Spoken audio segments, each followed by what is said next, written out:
Episode में आपको मिलाने ले चलते हैं हेल्पिंग हैंड के दो शख्स जिनको देव तुल्य लोग मानते हैं, भगवान का दर्जा देते हैं कुछ समाज में।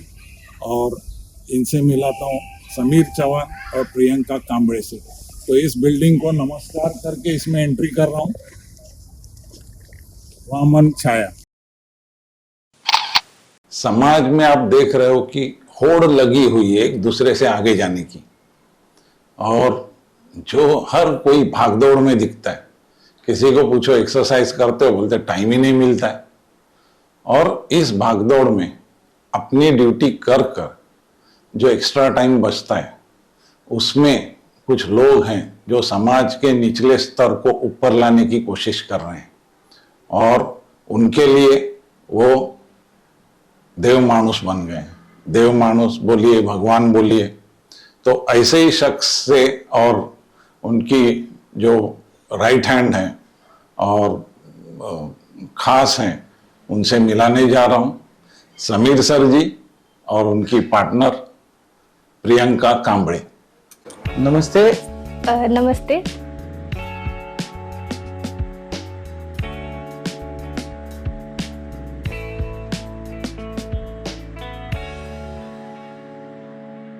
समीर सर जी, प्लीज आप बताइए, ये एनजीओ जो है हेल्पिंग हैंड, ये शुरू करने की बोलते हैं ना किक, या ऐसा कौन सा हादसा हुआ कि आपको इच्छा जागृत हुई ये हेल्पिंग हैंड खोलने की? प्लीज वो सभी लोगों को बताएं। सच कहूं तो मैंने ऐसे खुद सोच के कभी ये शुरुआत नहीं की थी। मुझे सोशल वर्क में कुछ करना है, सामाजिक क्षेत्र में कुछ बड़ा कार्य करना है। मैं तो आप जानते ही है कि एक काफी अच्छी नौकरी है जो भारत के कई लोगों की साल की कमाई होती है, उतनी हमें एक महीने में अच्छी सी सैलरी मिल जाती है। तो कुछ जरूरत नहीं थी एक क्षेत्र में कुछ सोचने की या करने की, भी कोई तमन्ना नहीं थी। पर जब मैं कंपनी की तरफ से MBA कर रहा था, और MBA में हमें लास्ट ईयर में एक ऐसा टॉपिक था कि अगर आप कोई सोशल इवेंट करते हो, कोई कल्चरल इवेंट करते हो, तो आपको कुछ 60-70 मार्क मिलने वाले थे। और कल्चरल इवेंट बोला तो बहुत खर्चा है, माइक है, वो तो बहुत खर्चे की चीज है, वो तो जमेगा नहीं। तो फिर हमने सोचा, मुलुंड में वेलिंकर इंस्टीट्यूट में मैं था, तो हमने सोचा कि महालक्ष्मी, जो महालक्ष्मी रेसकोर्स है, महालक्ष्मी स्टेशन के यहाँ एक वृद्धाश्रम है, वहां हम एक छोटा सा इवेंट करेंगे, वहां से लेटर ले लेंगे, कॉलेज को सबमिट कर लेंगे, तो हमें 61 मार्क मिल जाएंगे, जिसको आउट ऑफ नहीं है, जो एक्स्ट्रा मार्क हो गए तो मेरे 5-6% बढ़ जाएंगे। तो स्वार्थ था उसमें। तो वो प्रोग्राम हमने किया, हम वहां गए, वो जो बुढ़े लोग थे उनके साथ हमने काफी वक्त बिताया, गाने गाए, डांस वगैरह किया, उनके साथ थोड़ा वक्त व्यतीत किया। और जब मैं वापस आ रहा था, तो वो जमाने में जब 2012 की ये बात है, तो मेरे पास हमेशा एक वॉकमैन रहता था सोनी का, और मैं गाने सुनता था। मैं गानों का बहुत शौकीन हूँ। तो मेरे यहाँ वो वॉकमैन लगा हुआ था। तो एक बुढ़े आदमी ने पूछा, क्या सुन रहे हो? तो मैं बोला, गाना सुन रहा हूँ। कौन सा सुन रहा हो? तो मैंने बता दिया कि मेरे पास तभी फागुन और बैजू बावरा की कैसेट चालू थी। तो बोलते, मधुबाला का गाना सुन रहा है? बोला, हाँ, क्यों? बोलते, मुझे सुना ना। और बाद में उसने वो गाने सुने, और उसके बाद समझा कि वो बंदे को मधुबाला से बहुत एक अलग तरह का अफेक्शन था, बहुत प्यार था, बहुत उससे वो एकदम बहुत अलग लेवल का उनका एक प्लेटोनिक टाइप का ये था, रिलेशन था। और जब हम निकले, वहां से निकलने लगे थे, तो वो अंकल ने मुझे बुलाया और बोले, तभी मैं बहुत यंग था, तो मैं अंकल कहूंगा कि उन्होंने मुझे बुलाया और कहा कि आप मेरा एक काम करोगे? मैं बोला, क्या करना है? तो बोलते हैं, मुझे वो सफेद एक ब्लैक एंड व्हाइट वाली मधुबाला की एक हमेशा बहुत फेमस तस्वीर है, तो वो एक तस्वीर और मधुबाला के कुछ गाने एक कैसेट में डाल के देना, मेरे पास एक वॉकमैन है, उसमें मैं सुन सकूंगा। तो मैं बोला, जरूर, उसमें क्या बड़ी बात है। तभी के जमाने में वो 40-50-100 रुपए में हो जाता था काम। तो मैं बोला, कर दूंगा अंकल। तो मैं गया, और अगले ही हफ्ते में मैंने वो पोस्टर भी खरीद लिया था, और वो कैसेट भी एक दोस्त के थ्रू मैंने वो बना के ली थी, कुछ अच्छे चुनिंदा मधुबाला के गानों की, और वो फिर बैग में रख दिया था। मैं कुर्ला जाता था हर रोज काम के लिए, रिफाइनरी में था, मुंबई रिफाइनरी में, और मैं हर रोज आज जाऊंगा कल जाऊंगा ऐसे सोचता रहता था, बट मुझे वक्त नहीं मिला। 3-3.5 महीने के बाद एक दिन जब वक्त मिला और मैं वहां पहुंचा, तो उनका बेड बिस्तर जो बोलते हैं वो खाली था। तो मैंने उनको पूछा, यानी ये अंकल कहाँ गए? तो बोलता है तू कौन है? मैं बोला नहीं, उनसे मिलने आया हूँ। तो बाजू वाला बोलता है वो तो गए हो। बोला क्या उनका कोई फैमिली लेके गया क्या? तो बोलता है नहीं, गए हो, ऊपर गए हो। मतलब मुझे थोड़ा दुख हुआ। मैं बोला ठीक है, तुम कौन है, क्यों आता है? मतलब अरे नहीं, उन्होंने वो कैसेट मंगाई थी मधुबाला की और फोटो मंगाई थी। अच्छा तुम था क्या? जो आज भी थोड़ा ये होता है, अच्छा तुम था क्या? बोला क्या हुआ क्या? बोलता है वो आखिरी दम तक तेरा बहुत इंतजार किया बेटा, कि मेरी मधुबाला आएगी और उसके पास मैं मरूंगा, उसके सानिध्य में मेरी मौत होगी। वो तेरा बहुत इंतजार किया बेटा, रख दे उसके बेड के ऊपर ये फोटो रख दे, कहीं उसकी रूह आ गई तो वो फोटो देख के उसको शांति मिलेगी। जिंदगी में सुख नहीं मिला, मरने के बाद तो उसे सुख मिलेगा। और तब मुझे लगा कि मेरा एक छोटा सा एक आधे घंटे का वक्त अगर मैं दे पाता, वो अंकल की मौत बहुत सुखमय हो जाती।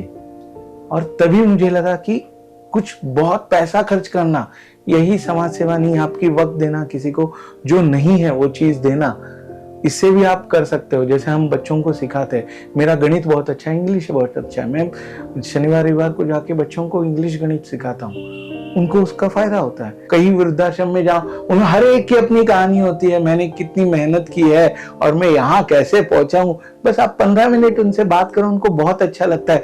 कल तक जो आदमी सोचता था मैं क्यों जी रहा हूँ, वो अगले हफ्ते आपके इंतजार करते हुए बैठा है और मुझे जीना है, ये उम्मीद उसमें जग जाती है। बस यही शुरुआत थी और यहीं से काम शुरू हुआ था।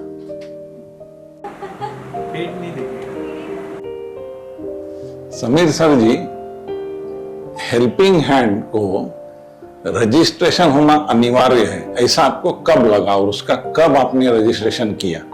हाँ, वैसे तो हमने वो एक ग्रुप बनाया था, व्हाट्सएप ग्रुप, और वो व्हाट्सएप ग्रुप का नाम रखा था हेल्पिंग हैंड। और फिर हर कोई अपने हिसाब से जो भी मदद है उनको जो लगता था वो देता था और हम प्रोग्राम्स करते थे। 1-1.5 साल तक ऐसे चला। बट बाद में ऐसा हुआ कि बहुत लोगों को कभी वक्त नहीं होता था, बट उनको लगता था कि मैं कुछ कंट्रीब्यूट करूं, तो वो पैसे भेजते थे। तो वो कैश में कोई देता था, कभी कोई अकाउंट में ट्रांसफर करता था। पर फिर ऐसे लगा कि अपने अकाउंट में या किसी के और के अकाउंट में पैसा लेना, कैश लेना, ये सही बात नहीं है। तो उसका एक खर्च, जमा खर्च होना चाहिए और वो ट्रांसपेरेंट होना चाहिए। तो क्या करना है, तो मैं बैंक में गया, उनको बोला ऐसे नाम से मुझे अकाउंट खोलना है, मुझे ज्यादा जानकारी नहीं थी। बोला सर ऐसे तो नहीं खोल सकते, उसके लिए आपके पास सोसाइटी रजिस्ट्रेशन या रजिस्ट्रेशन सर्टिफिकेट चाहिए। फिर समझा कि अरे ये ट्रस्ट रजिस्ट्रेशन करना पड़ेगा, सोसाइटी रजिस्ट्रेशन। फिर हमने वो प्रोसेस चालू किया और 2012 में मैंने काम चालू किया था और 14 के फर्स्ट क्वार्टर में हमारा टेम्पररी और फाइनल सर्टिफिकेट आ गया था, जो धर्मादाय चैरिटेबल कमिश्नर से हमें मिला था। तो आज 10 साल हो गए करीब रजिस्टर हो गए।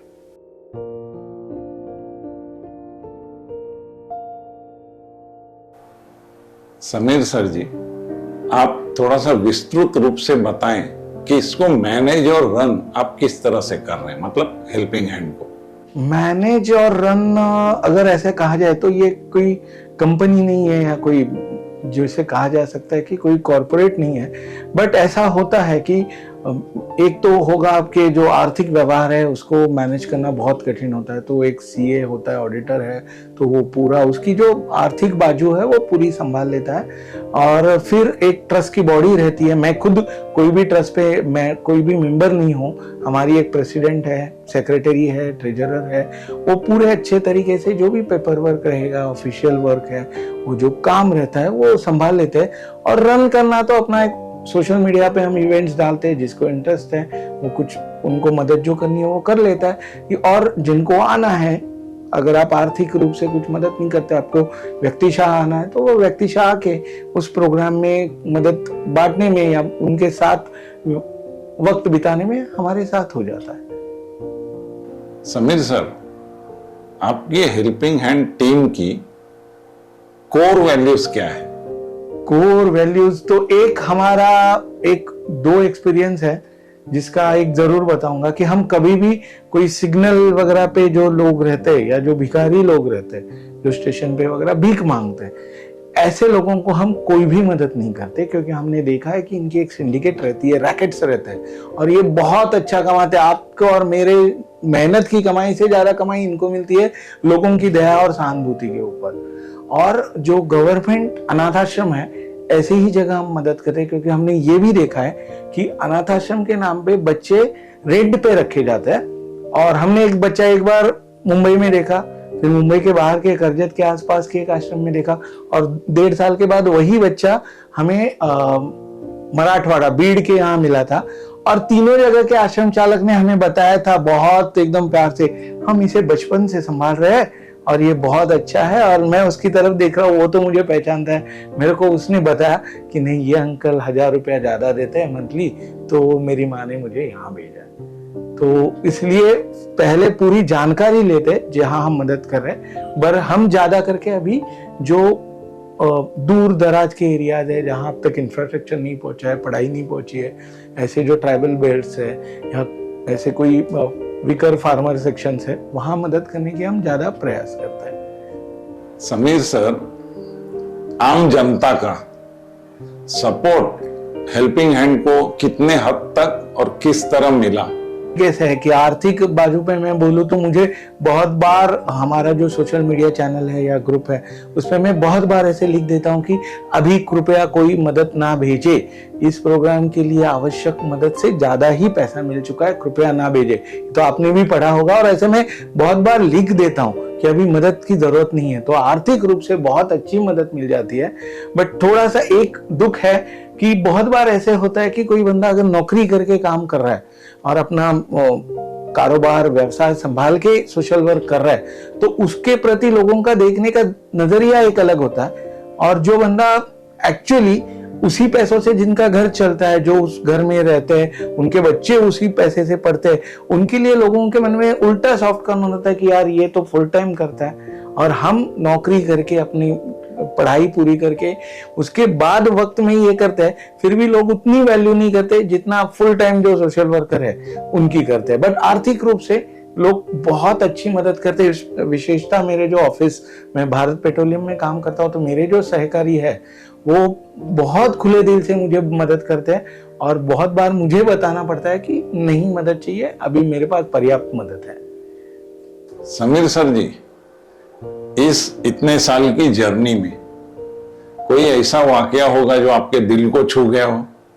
या कोई स्पेशल इवेंट जो आप हम सबको बताना चाहते हैं? वैसे तो हम बहुत सारे इवेंट करते हैं, बट एक दो चीजें जरूर बताना चाहूंगा। तो एक तो होता है, हम हर साल खुशियों की होम डिलीवरी करके एक उपक्रम करते हैं जो दिवाली के बीच में चलता है।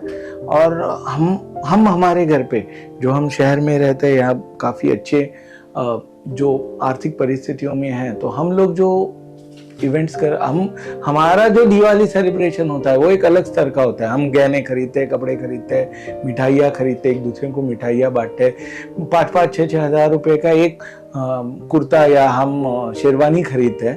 और हम जब गाँव में जाते हैं, दूर दराज के क्षेत्र में जाते हैं, और हम एक 2000 रुपये का एक किराना का किट, जिसमें चावल रहेगा, गेहूं के आटा रहेगा, शक्कर रहती है, पोहा रहता है, ऐसे जो बहुत जरूरी चीजें, तेल रहता है, ऐसे चीजों का एक थैली बनाते हैं और ऐसे 40-50 घरों पे वो थैली बांटते हैं। तो बहुत बार वो मिलने के बाद हम जब यहाँ मिठाई खा रहे हैं, हम चकली खा रहे हैं, लड्डू खा रहे हैं, और वो लोगों को उस दिन उनके घर में चूल्हा जलता है और उनके बच्चे उस दिन रोटी खाते हैं, तो उनको जो आनंद मिलता है और वो खुश हो जाते हैं, सर आप आए, चलो आज हमारे घर पे आज बच्चे रोटी खाएंगे, सोयाबीन हम देते हैं तो सोयाबीन की सब्जी बना के खाएंगे, उनके लिए वो एक खुशी का दिन रहता है। तो वो एक बहुत टच होता है। और दूसरा एक था कि मैं बहुत लोगों से मिला हूँ, उपराष्ट्रपति से लेके बहुत लोगों से कई बार संपर्क हुआ है, बात हुई है।